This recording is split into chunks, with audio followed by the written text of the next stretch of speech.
Bom dia, pessoal. Hoje eu gostaria de fazer um pequeno resumo do que eu já falei nos outros vídeos, para a gente não se perder do que a gente está querendo mesmo, em que ponto que a gente quer ir. Então, eu comecei dizendo que o problema brasileiro, o principal problema brasileiro é que nós temos uma renda média muito baixa. Então, eu disse naquele vídeo que nós temos uma renda média em torno de R$ 2.000 por mês por brasileiro. Na verdade, isso são números de 2012, quando fiz um estudo sobre isso. Mas é muito fácil de saber quanto que ela é hoje. Pega o PIB, divide pelo número de habitantes e divide por 12 meses, que tem um ano, a gente vai chegar mais ou menos em R$ 3.000 por mês por brasileiro. Hoje é a renda média, certo? Só que de 2012 para cá, isso é simplesmente a correção monetária. Passou de 2.000 para 3.000, mais ou menos, e a renda real do brasileiro não subiu. Pelo contrário, nós de 2012 para cá, em 2012 o Brasil era o sexto PIB do mundo. Hoje ele é o nono PIB do mundo. Então nós caímos. A parte da renda global que o mundo produz, que o Brasil pega para si, diminuiu. Então nós diminuímos.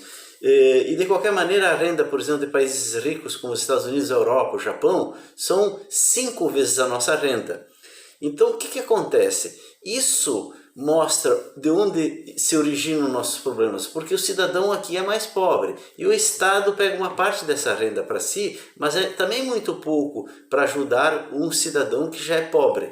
Então a solução do Brasil seria aumentar a renda. Por isso que eu estou discutindo como os países aumentaram a sua renda. Eu defendi aqui que a renda ela cresce a partir da demanda, porque é a demanda que faz com que o empresário invista mais. Por exemplo, vou dar um exemplo assim prático. Digamos que eu tenho uma loja de calçados, por exemplo, né?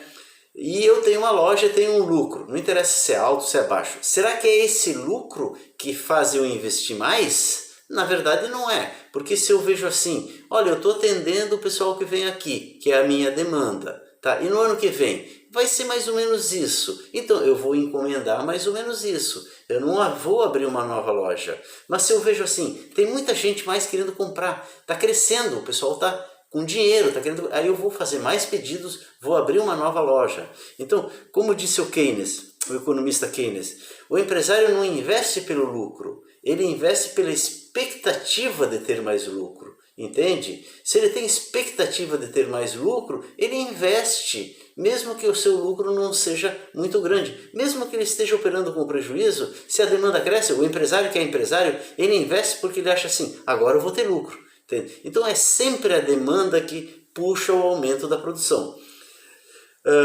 Aí eu comecei a mostrar como os países que cresceram em função da demanda. Comecei com a Inglaterra, que foi sede da primeira Revolução Industrial, que ela então começou a produzir em larga escala mercadorias, produtos industrializados, que ela vendeu para o mundo todo. Então a demanda dela era o mundo todo. Depois os Estados Unidos suplantou a Inglaterra, crescendo também, foi sede da segunda Revolução Industrial, né?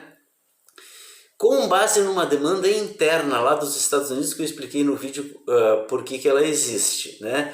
Então lá nos Estados Unidos teve a segunda Revolução Industrial, que foi assim o Fordismo, né? O Taylorismo, o Fordismo na fábrica com a produção em série, o Taylorismo na organização das empresas, né? Que são então coisas que surgiram, conhecimento que surgiram lá. Mas esse conhecimento surgiu, pessoal, porque tinha uma demanda interna muito grande. Então as empresas se organizaram, foram criando novas formas, novas maneiras de pensar, certo? E aí veio a terceira revolução industrial no Japão, né, com o toyotismo, outras ideias que eu não vou tratar, porque quando eu tratar do crescimento da China, né, é outro vídeo que eu vou fazer sobre o crescimento da China, por que a China está crescendo tanto, né? E vou adiantar aqui, qual é a demanda da China, né? De onde vem a demanda da China? A exemplo da Inglaterra, a demanda da China, ela vem de todo mundo. A China, ela, em suma, ela desindustrializou todo o mundo, né? Ela desindustrializou a sede da primeira Revolução Industrial, que é a Inglaterra, ela desindustrializou a sede da segunda Revolução Industrial, que é os Estados Unidos, ela desindustrializou o Brasil, que era aqui muito mais forte a sua indústria, era um polo industrial muito mais forte do que é hoje, que atendia a América Latina toda e inclusive outros países. Então ela cresceu, a demanda dela cresceu em cima da demanda dos outros. Mas como que ela conseguiu isso? Porque ela conseguiu avançar muito na produtividade do trabalho, muito. Então ela fabrica hoje coisas por um custo muito mais baixo. Mas para explicar isso, por que a China conseguiu isso, né? Bom, no mercado existem diversas explicações do tipo assim, é que o salário lá é muito baixo, eles pagam muito mal, exploram muito os seus operários, o operário trabalha 20 horas por dia, ganha pouco, tá? E além do mais, o governo chinês ele baixa a sua moeda, e o yuan baixa a sua moeda, né? E aí fica baratinho para todo mundo compra, então eles conseguiram quebrar as indústrias, né? Ou prejudicar muito as indústrias de todo mundo.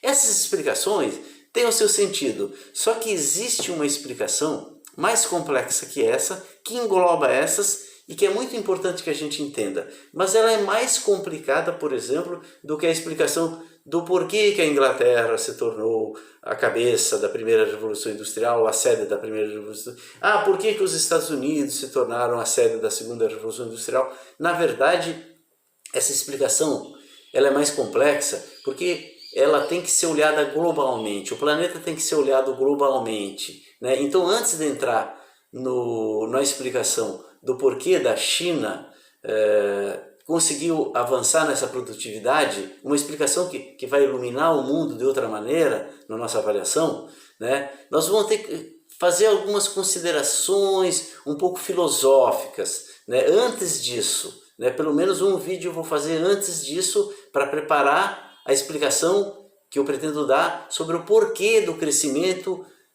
da China que a gente está vendo hoje e que não vai parar por causa do coronavírus, ele não vai parar, nós vamos entrar nesse assunto adiante, e a China com certeza vai passar os Estados Unidos, vai se tornar o maior PIB do mundo, certo? Por hoje é isso, um abraço a todos.